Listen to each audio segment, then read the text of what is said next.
सुप्रभात। मैं हूं जोगेंद्र राणा। सत्संग, सतनाम और सदगुरु। सत्संग, सतनाम और सदगुरु, तीन आधार स्तंभ। यह आज की हमारी आध्यात्मिक चर्चा का विषय। तीन आधार स्तंभ, सत्संग, सतनाम और सदगुरु।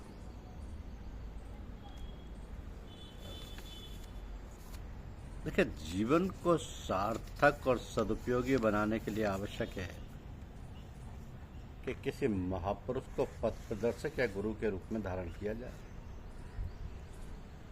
किसी भी कार्य को सिखाने वाले को गुरु कहते हैं, किंतु यह तात्पर्य ऐसे गुरु से है जो आध्यात्मिक रूप से हमारा मार्गदर्शन कर सके। ऐसे गुरु को सद्गुरु, संत या महात्मा कहते हैं। तो आजकल के समय में ऐसे संत सद्गुरु का मिलना सहज कार्य नहीं है, परंतु असंभव भी नहीं। हाँ, लगन होनी चाहिए। जब मनुष्य सच्चे दिल से किसी बात के लिए कामना करता है तो भगवान उसकी इच्छा पूर्ण करते हैं। तो जब हम आध्यात्मिक विद्या को सीखने के लिए सद्गुरु की खोज में निकले तो कैसे जाने, कैसे पहचाने कि सद्गुरु है या संत महात्मा है।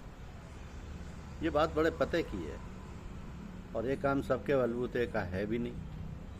किंतु जब सच्ची लगन और चाह होती है तो ऐसे सद्गुरु स्वयं ही आ पहुँचते, क्योंकि उनको भी आवश्यकता रहती है कि हम किसी को जो सच्चा जिज्ञासु हो वो विद्या सिखाएं और अपना कर्तव्य पालन करें, या यूँ कहिए कि अपने गुरु द्वारा सौंपा कार्य पूरा करें। तो ऐसे संत, सद्गुरु या सत्पुरुष कभी कभी और कहीं कहीं ही मिलते हैं। जब भगवान की प्रेरणा होती है तो सतलोक के वासी सत्पुरुष लोक कल्याण के लिए संसार में मनुष्य रूप धारण करके अवतरित होते हैं और संसारी पुरुषों का मार्गदर्शन का लाभ देते हैं। वे उन्हें बड़ी सरलता से अपनी शक्ति द्वारा उत्तरोत्तर आध्यात्मिक पथ पर अग्रसर कराकर सतलोक और उसके आगे भी आवश्यकता अनुसार ले जाते हैं। ऐसे सत्पुरुषों के साथ उठने बैठने, उनकी शिक्षा दीक्षा प्राप्त करने और उनकी आज्ञा अनुसार अपने जीवन को ढालने को ही सत्संग कहते हैं। तो सद्गुरु जिज्ञासु की जीवन की सारी गतिविधियों को आवश्यकता अनुसार अपने सामर्थ्य और शक्ति द्वारा उत्थान कर जीवन को उलटकर परम धाम तक पहुँचाने का कार्य करने लगते हैं। सद्गुरु ही साधकों सतनाम या नाम की विधि बताते हैं साधकों को। तो सतनाम की देन उन महापुरुषों द्वारा ही प्रदान की जाती है जो सूरत शब्दयोग या शब्दयोग कहलाता है। ये संतमत की शिक्षा दीक्षा में प्रचलित पद्धति है जिसके आदि संत श्री कबीरदास में है। अब तो संतमत की न जाने कितनी शाखाएं प्रशाखाएं हैं जो देश देशांत में अपने अपने क्षेत्र में प्रचार प्रसार का कार्य कर रही हैं। तो इस प्रकार ये आध्यात्मिक साधना पद्धति यद्यपि कठोर और दुर्लभ है, किंतु इसका लोप नहीं है। हाँ, इसके अनेक रूप रूपांतर हैं और लोगों ने अपने अपने कुछ नवीन सिद्धांत जोड़कर अनेक संप्रदायों और पंथ का रूप दे दिया है। तो हम लोगों की जो साधना पद्धति है उसका आधार स्तंभ तीन बातें हैं जिन पर हमारे सत्संग की नींव आधारित है, और वह है सत्संग, सतनाम और सदगुरु। ये साधना पद्धति इन तीन बातों को लेकर चलती है और यदि सही रूप में इसका अनुसरण किया जाए तो आध्यात्मिक चढ़ाई में कोई संदेह और भ्रम नहीं रहता है। भ्रम तो तभी पैदा होता है जब साधक के अंतर में कोई त्रुटि उत्पन्न हो जाती है। यह त्रुटि तभी उत्पन्न होती है जब साधक के अंदर असावधानी पैदा हो जाती है। तो असावधानी का तात्पर्य यह है कि सत्संग के जो भी नियम और सिद्धांत होते हैं उनमें तनिक भी ढील दी जाती है या मनमानी करी जाती है, तब साधक के पथ भ्रष्ट होने का भय रहता है। किंतु साधक यदि इस प्रकार की असावधानी होने पर यदि अपने सद्गुरु के सम्मुख उपस्थित हो जाता है तो फिर वह सब ठीक हो जाता है और सद्गुरु से ठीक प्रकार से साथ संभाल कर के सही मार्ग पर ले आते हैं। अतः साधक के लिए मुख्य बात यह है कि सद्गुरु के सान्निध्य में ही रहे और अलग रहने पर अपनी दशा की, अपने अभ्यास की, अपनी साधना की अवस्था की जानकारी देता रहे। साथ ही स्वप्न में, पूजा में, ध्यान में कोई नई बात, कोई नया अनुभव हो तो उसे या चमत्कार दिखाई दे, उसको तत्काल अपने सदगुरु को दिखलाए, बतलाए और अपने दैनिक धर्मों की बातों की को अपनी डायरी में लिखता रहे और समय मिलने पर पत्र द्वारा सूचित करता रहे, समय मिलने पर यह पत्र द्वारा सूचित करता रहे। ये अटपटा मार्ग है, अनदेखा है, तो पथ प्रदर्शक का मार्गदर्शन पग पग पर आवश्यक है। मार्ग में नाना प्रकार के विघ्न बाधाएं आती हैं, जिनको पथ प्रदर्शक ही जानता समझता है। अतः साधक को निर्भय होकर सदगुरु की चरण शरण लेकर निष्कंटक मार्ग तय करना होता है, तभी हमारी साधना सफल और जीवन सार्थक होता है और हम दुर्धाम तक पहुंच सकते हैं। इस विषय में जब भी कुछ जानकारी चाहिए होती है तो सदगुरु से सवाल पूछने चाहिए। जैसे एक साधक ने पूछा कि मैं मंत्र का ध्यान करता हूँ, ध्यान के दौरान प्राय श्वास की गति धीमी पड़ती जाती है और कई बार तो ऐसा लगता है कि श्वास जैसे रुकी गई हो। ध्यान तो मेरा ठीक होता है, परंतु ध्यानकर्ता का बोध बना रहता है। मुझे क्या करना चाहिए जिससे ध्यानकर्ता का बोध भी समाप्त हो जाए और एकत्व का अनुभव हो सके? तो सदगुरुदेव का जवाब है कि जब साधक ध्यान करता है और जैसे जैसे उसके ध्यान में प्रगाढ़ता आती जाती है, उसका श्वास धीमा व हल्का पड़ता जाता है और कई बार रुकने तक का बोध होता है। यह स्वाभाविक है और यह सभी साधकों के अनुभव में आता है। तो आपको ध्यान में ध्यानकर्ता का बोध इसलिए होता है क्योंकि आपका ध्यान अभी अधिक प्रगाढ़ नहीं है। आपको ध्यानकर्ता को हटाने की आवश्यकता नहीं है, वरन ध्यान को प्रगाढ़ बनाने की आवश्यकता है। जब साधक मंत्र का जाप करता है और जाप जब बहुत अच्छा होने लगता है तो जो वह ध्यान की स्थिति में प्रविष्ट हो जाता है, तो जहाँ मंत्र का विलय हो जाता है और मात्र निस्तब्धता रह जाती है, इसे ध्यान की अवस्था कहते हैं। जब ध्यान की अवस्था प्रगाढ़ होती जाती है तो समाधि की अवस्था उदय होती है। इस अवस्था में ध्यानकर्ता और ध्यान की विधि दोनों का ही लोप हो जाता है, केवल ध्येय शेष रह जाता है। तो शुरू में इस अवस्था में हम चेतना खो बैठते हैं और हम संज्ञा शून्य हो जाता है, परंतु ये बहुत शांति में अवस्था है और जब हम इस अवस्था से बाहर आते हैं तो अंतर से शांति व आनंद छन छन कर बाहर आता रहता है। निरंतर अभ्यास और समाधि की अवधि में वृद्धि होती जाती है और जैसे जैसे हम उसके अभ्यस्त भी होते जाते हैं, हमें समाधि की अवस्था में होश भी बना रहता है।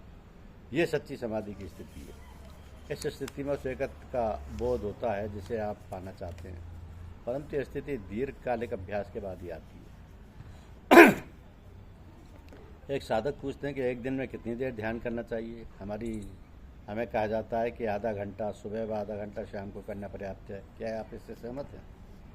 तो गुरुदेव कहते हैं कि आधा घंटा सुबह व आधा घंटा शाम को ध्यान करना उन व्यक्तियों के लिए पर्याप्त है जो सांसारिक कर्तव्यों में इस कदर उलझे कि आध्यात्मिक उपलब्धियों की उसके लिए विशेष महत्ता नहीं है, परंतु जो इस जीवन में भगवान को पाना चाहते हैं या मुक्त होना चाहते हैं, उनके लिए आधा घंटा ध्यान करना पर्याप्त नहीं है। साधक को सुबह कम से कम 1 घंटा ध्यान करना चाहिए, शाम को आधा घंटा के ध्यान से काम चल सकता है, परंतु 1 घंटे तक ध्यान करने की कोशिश करनी चाहिए।